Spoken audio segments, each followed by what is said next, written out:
বান্দরবানের শান্ত পাহাড়ি প্রান্তরে শুরু হয়েছে বৌদ্ধ সম্প্রদায়ের সবচেয়ে বড় ধর্মীয় ও সাংস্কৃতিক আয়োজন মহাপিণ্ডদান উৎসব 2025। আশ্বিনী পূর্ণিমা উপলক্ষে হাজারো দায়ক দায়িকা, নারী পুরুষ, শিশু কিশোর একত্রিত হয়ে পালন করছেন এই মহা উৎসব, যা শান্তি ও পুণ্যের প্রতীক। ভোরের আলো ফোটার আগেই বান্দরবানের রাজগুরু বৌদ্ধবিহারে শুরু হয় বুদ্ধ বন্দনা ও বিশ্বশান্তি প্রার্থনা। সকাল 5টায় ভিক্ষু সংঘের প্রান্তরাস ও পূজনের মাধ্যমে সূচনা হয় মহাপিণ্ডদানের প্রথম পর্ব। এরপর জাতীয় ও ধর্মীয় পতাকা উত্তোলনের মধ্য দিয়ে আনুষ্ঠানিকভাবে শুরু হয় প্রধান আয়োজন। সকাল 8টার দিকে বের হয় বর্ণাঢ্য র্যালি। রাজগুরু বৌদ্ধবিহার থেকে প্রায় 300 এর বেশি ভিক্ষু অংশ নেন এই শোভাযাত্রায়। বান্দরবান সদরের প্রধান সড়ক প্রদক্ষিণ করে এই র্যালি। পথে দাঁড়িয়ে থাকা হাজারো মানুষ সাধু সাধু ধ্বনিতে মুখরিত করে তোলে পুরো এলাকা। র্যালি শেষে শুরু হয় মূল পিণ্ডদান পর্ব। ভক্তরা ভিক্ষু সংঘকে নগদ অর্থ, চাল, ফলমূল, মিষ্টান্ন, মোমবাতি, আগরবাতি এবং রান্না করা খাবার দান করেন। শিশু থেকে বৃদ্ধ সব বয়সের মানুষ একত্রে অংশ নেন পুণ্যের আশায়। ভিক্ষুদের প্রতি শ্রদ্ধা নিবেদনের পাশাপাশি সকল দেশের সকল মানুষের শান্তি ও সমৃদ্ধির প্রার্থনা করেন।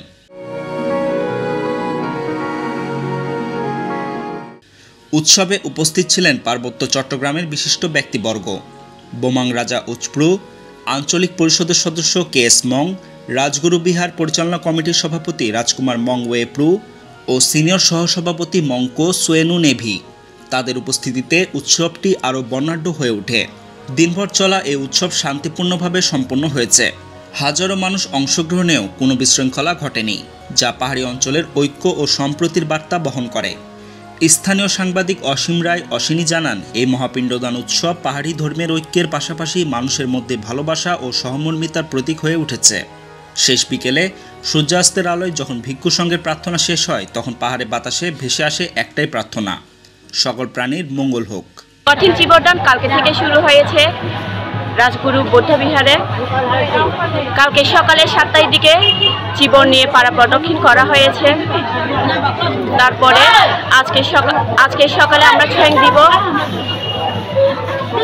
এবং বিকালের দিকে আমরা কল্পতরু, বই পেরেসা এগুলো নিয়ে বৌদ্ধ ভিক্ষুদের সাথে ধর্ম দেশনায় শুরু করে মৈত্রী পানি দিয়ে শেষ বিদায় নিব।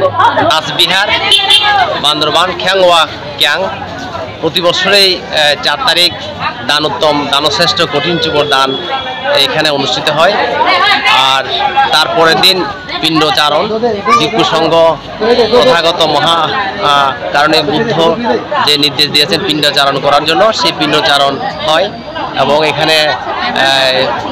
এখানের উপাসক উপাসিকা, দায়ক দায়িকা, পূজারী বৃন্দ সবাই অধীর আগ্রহে বসে থাকে। আজকে শেষ ব্যাংকি সহ ধর্ম আমাদের প্রজাতি সবাই আজকে ওই যে বিকেলবেলা 6টার সময় শেষ হয়ে যাবে। Desk report, tweet news.